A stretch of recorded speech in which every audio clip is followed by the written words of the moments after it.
भारत माता की, भारत माता की, इनकलाब, वंदे। दोस्तों, माननीय सुप्रीम कोर्ट ने मुझे 21 दिन की मोहलत दी थी। मैं तहे दिल से सुप्रीम कोर्ट का शुक्रिया अदा करना चाहता हूं, बहुत बहुत। उन्होंने चुनाव प्रचार करने के लिए मुझे ये मोहलत दी थी। 21 दिन कल पूरे हुए। अब यहां से मैं सीधा तिहाड़ जा रहा हूं। ये 21 दिन मेरे लिए बहुत विस्मरणीय है। मैंने एक भी मिनट खराब नहीं किया। रात दिन 24 घंटे देश को बचाने के लिए प्रचार किया है। केवल आम आदमी पार्टी के लिए प्रचार नहीं किया, सारी पार्टियों के लिए प्रचार किया। बंबई भी गया, भिवंडी भी गया, हरियाणा भी गया, उत्तर प्रदेश भी गया, पंजाब भी गया, जमशेदपुर भी गया। जहां मौका मिला, जहां जिसने बुलाया, उसी के लिए प्रचार करने के लिए गया, देश बचाने के लिए। मेरे सामने देश था। आम आदमी पार्टी इंपॉर्टेंट नहीं है, आम आदमी पार्टी सेकेंडरी है, पहली हमारे लिए देश है। तो मैं दिल्ली के लोगों को कहना चाहता हूं, आज आपका बेटा दोबारा जेल जा रहा है, इसलिए नहीं कि मैंने कोई भ्रष्टाचार किया है, इसलिए कि मैंने तानाशाही के खिलाफ आवाज उठाने की जरूरत की है। इस प्रचार के दौरान एक सबसे बढ़िया बात यह हुई कि सारे देश के सामने प्रधानमंत्री श्री नरेंद्र मोदी जी ने यह कबूल किया कि उनके पास मेरे खिलाफ रत्ती भर भी सबूत नहीं है। हम कहते थे ना, जब भी हमसे पूछा जाता था कि भाई ये कह रहे हैं 100 करोड़ रिश्वत ली, 100 करोड़ रिश्वत ली, वो 100 करोड़ कहां गया? 500 से ज्यादा जगह तुमने रेड मार ली, कहीं चवन्नी मिली हो, 98 मिली हो, 1 रुपया मिला हो, कहीं हमने खर्च किया हो, कहीं कैश पड़ा हो, कहीं लॉकर में मिला हो, कहीं स्विस बैंक में मिला, कहीं चवन्नी नहीं मिली, तो पैसा कहां गया? तो एक टीवी चैनल के इंटरव्यू में उस टीवी वाले ने मोदी जी से पूछा कि प्रधानमंत्री जी, ये केजरीवाल चारों तरफ कहता घूम रहा है कि आपके पास उसके खिलाफ कोई सबूत नहीं है, आपके पास उसके खिलाफ कोई रिकवरी नहीं है, फिर आपने उसको गिरफ्तार कैसे कर रखा है? पता है प्रधानमंत्री जी ने क्या कहा? प्रधानमंत्री जी कहते हैं, मैं मानता हूं कि केजरीवाल के खिलाफ कोई सबूत नहीं है, मैं मानता हूं कि केजरीवाल के खिलाफ कोई रिकवरी नहीं है, क्योंकि केजरीवाल अनुभवी चोर है। चलो मान लिया मैं अनुभवी चोर हूं, तुम्हारे पास सबूत तो नहीं है, तुम्हारे पास रिकवरी तो नहीं है, तो यूं ही डाल दिया मेरे को जेल में, बिना सबूत के डाल दिया मेरे को जेल में, बिना रिकवरी के डाल दिया जेल में। देश के इतिहास में 75 साल में सबसे ज्यादा बहुमत से आई हुई सरकार है। एक बार 70 में से 67 सीट, दूसरी बार 70 में से 62 सीट, 55% से ज्यादा वोट शेयर। इतने भारी बहुमत वाली सरकार के मुख्यमंत्री को आपने बिना सबूत के जेल में डाल दिया। यही तो तानाशाही है कि जिसका मन करेगा मैं उसी को जेल में डाल दूंगा, जिसका मन करेगा उसी को जेल में डाल दूंगा। और पूरे देश को मैसेज दे दिया कि अगर मैंने केजरीवाल को फर्जी केस में जेल में डाल दिया तो तुम्हारी तो औकात ही क्या है, किसी को भी पकड़ के जेल में डाल दूंगा। इसी तानाशाही के खिलाफ लड़ रहा हूं मैं, और इस किस्म की तानाशाही अपने देश को बर्दाश्त नहीं है। भगत सिंह ने कहा था ना कि जब सत्ता तानाशाही हो जाए तो जेल जिम्मेदारी बन जाती है, सबकी जिम्मेदारी है जेल में जाना, इसके खिलाफ आवाज उठाना। भगत सिंह के चेले हैं। भगत सिंह देश को बचाने के लिए, देश को आजाद कराने के लिए जेल गए थे। भगत सिंह देश को आजाद कराने के लिए फांसी पे चढ़े थे, हम देश को बचाने के लिए जेल जा रहे हैं। इस बार जब जा रहा हूं, मुझे नहीं पता अब मैं कब वापस आऊंगा, मुझे नहीं पता ये क्या करेंगे मेरे साथ जेल में, लेकिन मुझे कोई परवाह नहीं है, जो मर्जी करें।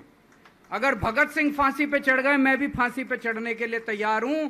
मेरे शरीर का एक एक कतरा इस देश के लिए है, मेरे शरीर के खून की एक एक बूंद इस देश के लिए, मेरे जीवन का एक एक पल देश के लिए।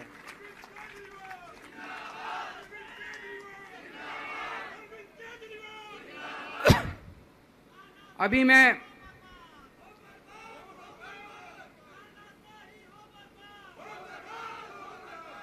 अभी राजघाट गया था सभी साथियों के साथ। महात्मा गांधी की समाधि पे हम लोगों ने श्रद्धांजलि दी। गांधी जी ने इस हमारे देश से तानाशाही का अंत किया था, वो हमारे लिए प्रेरणा स्रोत हैं। उसके बाद हम कनॉट प्लेस गए, हनुमान मंदिर, वहाँ पे हमने हनुमान जी के मंदिर में जाके हनुमान जी का आशीर्वाद लिया। 4 तारीख को भी मंगलवार है, भली करेंगे बजरंग बली, करेंगे कि नहीं करेंगे?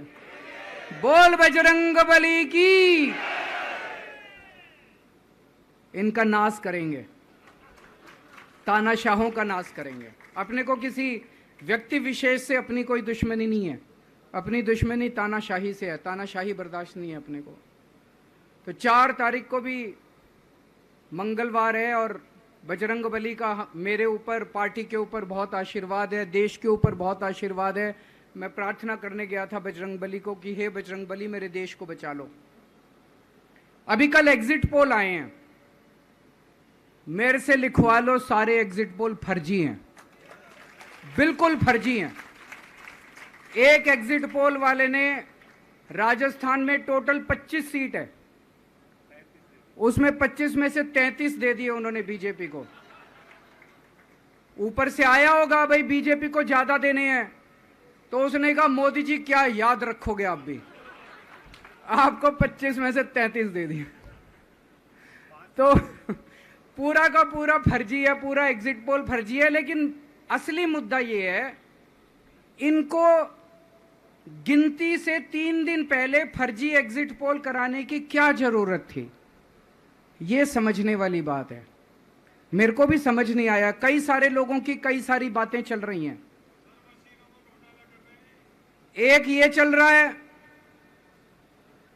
कि इन्होंने मशीनों का घोटाला कर दिया, लेकिन मैंने संदीप पाठक को भी बोला है और मैं सारे इंडिया गठबंधन की पार्टियों को बोलना चाहता हूं, अपने अपने काउंटिंग एजेंट को बोल दो, पूरी तरह से सतर्क रहे। आखिरी तक अगर हार भी रहे हैं तब भी उठ के ना आए। कई बार क्या होता है, 1 राउंड में, 2 राउंड में, 3 राउंड में हार गए तो उठ के चले जाते हैं, उठ के नहीं जाना। सबसे लास्ट में रैंडम जितने बूथ होते हैं, ईवीएम मशीन होती है, उसकी पर्चियां पड़ती हैं। उन पर्चियों में से 5% पर्चियां उठाई जाती हैं। उन 5% ईवीएम की मैचिंग वीवीपैट की स्लिप से कराई जाती है। वीवीपैट पे जो स्लिप है उसकी काउंटिंग होती है, जैसे बैलेट पेपर की काउंटिंग होती थी, और उसकी काउंटिंग और ईवीएम की चेकिंग होती है दोनों की। एक भी मशीन अगर मैच ना करे तो वहां चुनाव रद्द कर दिया जाता है। तो अगर आपने ये चेकिंग कर ली वहां पे, तो इसका मतलब फिर ईवीएम का घोटाला हम बचा सकते हैं। फिर ईवीएम के घोटाला अगर कर रखा इन्होंने तो हम उसको एक्सपोज कर सकते हैं। तो सब लोगों ने लास्ट तक रुक के, आपका कैंडिडेट हार भी रहा है तब भी आखिरी तक रुक के आपको ये ईवीएम की चेकिंग करा के आनी है, ईवीएम और वीवीपैट की मैचिंग करा के आनी है। एक थ्योरी ये चल रही है कि इन्होंने इतना ज्यादा सीटें इसलिए दिखाई क्योंकि इनके लोगों ने शेयर मार्केट में इन्वेस्ट कर रखा है, और कल जब शेयर मार्केट खुले तो बम्पर होगा, तो ये अपने शेयर बेच बाच के खुद तो निकल लेंगे। बाकी एक थ्योरी ये चल रही है कि अफसरशाही पे दबाव डालने के लिए अगले 3 दिन में अफसरों से उल्टे सीधे काम कराने के लिए एक माहौल बना दिया गया। भाई आ तो हम ही रहे हैं, तो हमारी बात मानो, उल्टे सीधे काम करो, काउंटिंग में गड़बड़ कराएंगे, सब कुछ करेंगे। लेकिन फिर से मैं कह रहा हूं, अपने को, अपने काउंटिंग एजेंट, एआरओ, सब आरओ, सब लोगों को अपने को ट्रेन करके भेजना है और अपने को चौकन्ना रहना है। बाद में हम कहते रहे इन्होंने ये कर दिया, उसका कोई फायदा नहीं होगा। अभी अपने को चौकन्ना रहना है।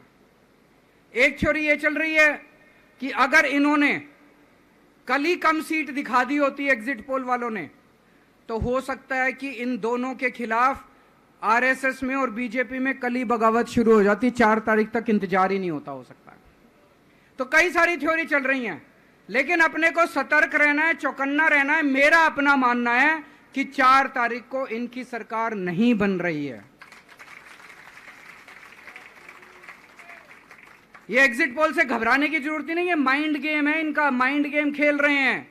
आपको डिस्करेज करने के लिए, डिप्रेशन में डालने के लिए बिल्कुल नहीं जाना।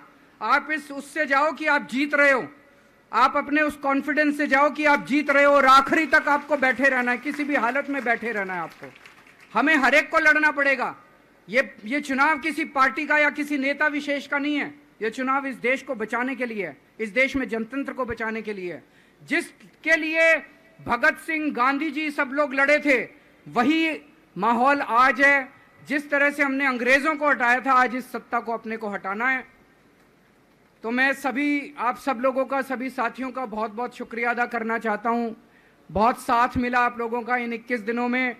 अब जब भी मैं लौट के आऊंगा फिर मिलेंगे आप लोगों से। तब तक के लिए अलविदा।